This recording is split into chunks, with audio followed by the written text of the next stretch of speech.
नमस्कार, स्वागत है आपका हमारे आचार्य यागेंद्र मिश्रा चैनल पर। 25 सितंबर अश्विनी अमावस्या, बना अद्भुत दिव्य संयोग, सर्वपितृ अमावस्या। घर में इन 5 जगहों पर जलाएं एक दीपक, होगा सभी परेशानियों का अंत, जन्मों जन्मों के पितृदोष हो जाएंगे समाप्त, पितरों को मिलेगी मुक्ति, पितृ होंगे प्रसन्न। दोस्तों, सर्वपितृ अमावस्या को अश्विनी अमावस्या, बड़ी अमावस्या और दर्श अमावस्या भी कहते हैं। हिंदू पंचांग के अनुसार इस बार अश्विनी मास के कृष्ण पक्ष की अमावस्या यानी कि सर्वपितृ अमावस्या 25 सितंबर दिन रविवार को है। सर्वपितृ अमावस्या में बहुत ही विशेष, चूँकि ये पितृ पक्ष का दिन है, क्योंकि ये अंतिम दिन है और सर्वपितृ अमावस्या के दिन उन पितरों को श्राद्ध तर्पण किया जाता है जिसकी मृत्यु की तिथि पता नहीं होती। सर्वपितृ अमावस्या को अश्विनी अमावस्या या बड़ी अमावस्या, दर्श अमावस्या भी कहते हैं और हिंदू पंचांग के अनुसार जो अंतिम दिन है, ये इस दिन कुछ खास प्रयोग किए जाते हैं। पीपल के पेड़ के नीचे इस दिन श्राद्ध तर्पण करने का, यानी कि यहाँ पर आप अगर कुछ विशेष कार्य करते हैं तो पितरों को तुरंत मिल जाती है मुक्ति। ज्योतिष कहता है कि पितृ पक्ष के दौरान तर्पण और श्राद्ध कर्म पितरों की मृत्यु तिथि के अनुसार ही किया जाता है, लेकिन ये तिथि आप भूल गए तो कोई बात नहीं, अब घबराने की आवश्यकता नहीं है, क्योंकि सर्वपितृ अमावस्या के दिन आप श्राद्ध और तर्पण दोनों ही कर सकते हैं। और सर्वपितृ अमावस्या पितृ पक्ष का चूँकि अंतिम दिन है, इसलिए इस दिन आप सभी पितरों का ध्यान करें और इन दिन पितरों की विदाई होती है, इसलिए उनसे आप किसी भी तरह का भूल चूक के लिए क्षमा करें और उनको विदा करें।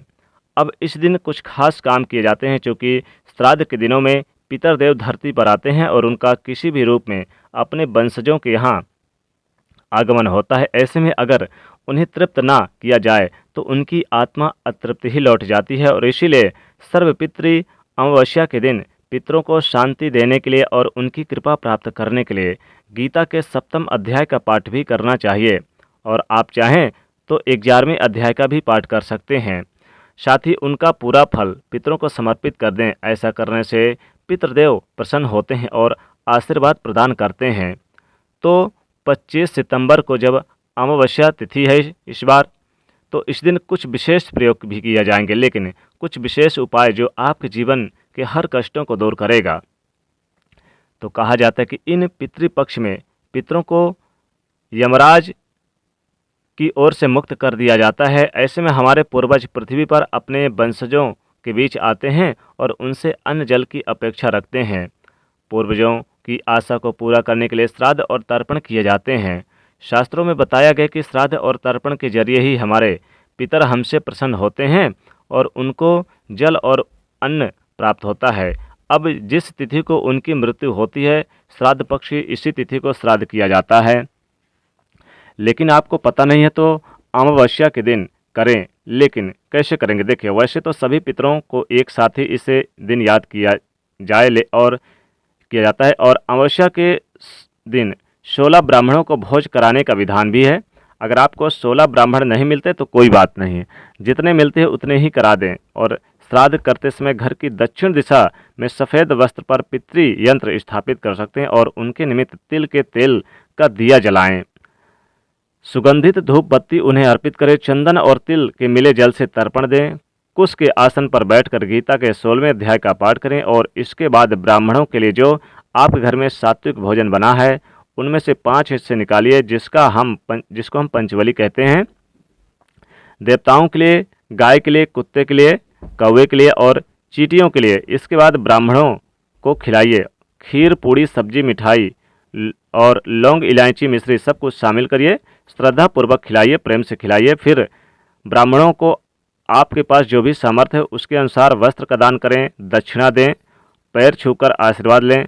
अब सर्वपितृ अमावस्या के दिन पितर अपने लोक वापस लौट जाएंगे, इसलिए इस दिन दीपदान करने का विधान है ताकि उन्हें सही रास्ता दिखाई दे। दीपदान के लिए घर के दक्षिण दिशा में आप घर पर कर सकते हैं या फिर घर के बाहर निकलकर घर के मुख्य दरवाजे के बाहर दक्षिण दिशा की तरफ दीपदान की लौ होगा। आप तिल के तेल का 16 दीपक जलाएं या फिर आप चाहें तो एक ही दीपक जला सकते हैं, प्रत्येक दीपक में बाती डाल दें। इस तरह से पितरों के सम्मान पूर्वक भेजने और उनको संतुष्ट करने का तरीका है और साथ ही उनका आशीर्वाद प्राप्त होता है। इससे हर परिवार में खुशियाँ समृद्धि आती है। इस दिन का भोजन पूर्ण रूप से सात्विक होगा, लहसुन प्याज का इस्तेमाल नहीं होगा। श्राद्ध हमेशा सुबह या फिर दोपहर के पहले करें। श्राद्ध का भोजन जब भी ब्राह्मणों को खिलाएं तो दोनों ही हाथों से परोसें। इस दिन जो भी शुभ कार्य करेंगे उससे पितरों को मुक्ति मिलेगी और आपके पितृ दोष भी समाप्त होंगे। लेकिन इस दिन कुछ विशेष प्रयोग भी किए जाते हैं। अब आइए जानते हैं कि यहाँ पर दीपक कैसे आपको जलाना है। इन 5 जगहों पर कौन कौन सी जगह पर आपको दीपक जलाना है। देखिए, सबसे पहले तो पितृ, चूँकि अमावस्या का दिन है, अंतिम दिन है, तो अपने पितरों को विदा करने हेतु, अपने पितरों को प्रसन्न करने हेतु सबसे पहला दीपक यानी कि आपको अपने घर के दक्षिण दिशा में जलाना है। अपने घर के दक्षिण दिशा में आप एक दीपक जलाएं और उसकी लौ दक्षिण मुखी होनी चाहिए। ध्यान रखिए दोस्तों, सर्वपितृ अमावस्या के दिन जो दीपक जलाएंगे आप अपने घर के दक्षिण दिशा में और दक्षिण दिशा की ओर लौ हो, क्योंकि जो हमारे पितर होते हैं उनका निवास स्थान हमारे घर के दक्षिण दिशा में माना जाता है। तो जब आप जल भी देंगे उन्हें तो दक्षिण दिशा की मुख करके ही दें। तो एक दीपक दक्षिण दिशा में जलाएं, उसकी लौ दक्षिण दिशा में हो। और दूसरी दीपक आप अपने घर के, यानी जो अगर आपका पक्का घर है तो आप छत पर जाइए और वहाँ पर भी दक्षिण मुखी होकर आप एक रख दीजिए। और तीसरा दीपक आप अपने मुख्य आंगन पर दक्षिण दिशा करके आप रखिए। चौथा दीपक आप अपने मुख्य दरवाजे पर रखिए। मुख्य दरवाजे पर यानी कि आपके दरवाजे के दोनों तरफ आप एक एक दीपक रख दीजिए और उसका लौ भी आपको दक्षिण मुखी ही होना चाहिए। पांचवा दीपक आप चाहें तो अपने पूजा स्थान पर भी रख सकते हैं। पूजा स्थान पर आप रख सकते हैं और पितरों के निमित्त आप यानी 5 जगहों पर आपको ये दीपक जलाना है। 5 जगहों पर आपको दीपक रखना है। एक आपको दक्षिण दिशा में अपने घर पे, एक आंगन पर, एक ऊपर छत पर, चौथा आप अपने मुख्य दरवाजे पर, 5वां पूजा स्थान पर। और आपको अपने द्वार पर, अगर गौशाला है, गाय बंधी है तो गाय के गौशाला के पास भी एक दीपक जरूर जलाएं। उसकी लौ भी आप दक्षिण मुखी ही करिए। दोस्तों, पितरों का निवास गाय में, कुत्ते में और कौवे में होता है सबसे ज़्यादा। तो आप गौशाला में भी एक दीपक जरूर जलाएं और आप अपने पूजा स्थान पर, अपने यानी कि जहाँ पर जीवन में कष्टों से मुक्ति पाने के लिए, पितरों की कृपा प्राप्त करने के लिए आपको अपने घर के दक्षिण दिशा में जरूर एक दीपक जलाना है। तो इस तरह से आप ये 5 जगहों पर दीपक जलाएंगे तो पितरों की कृपा प्राप्त होगी। दोस्तों, पितरपक्ष में दीपक जलाने से विशेष यानी कि कार्य बनते हैं। सारे कार्य जो रुके हुए थे, जो पेंडिंग थे, वो बन जाते हैं और पितरों की कृपा प्राप्त होती है, पितरों को मिल जाती है मुक्ति।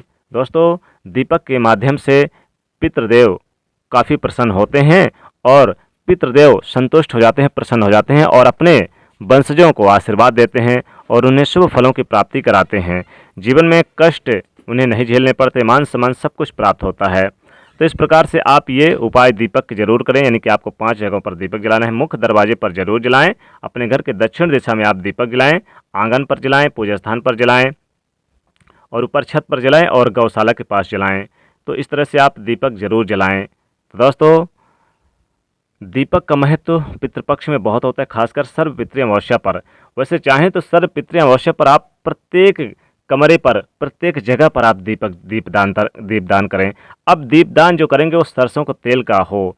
अगर चूँकि सरसों का तेल का करेंगे या फिर आप काले तिल, अगर आपको तिल का मिल जाए तो तिल का बहुत श्रेष्ठ है, नहीं है तो फिर सरसों का तेल का करिए। लेकिन कोशिश करिए कि आप जो दीपक जलाएंगे वो तिल, अगर तिल मिल जाए तो बहुत अच्छा है। तो आप तिल के तेल का दीपक जरूर जलाइएगा, कोशिश करें, नहीं तो फिर जो भी सामर्थ्य हो आपके पास वो जलाइए।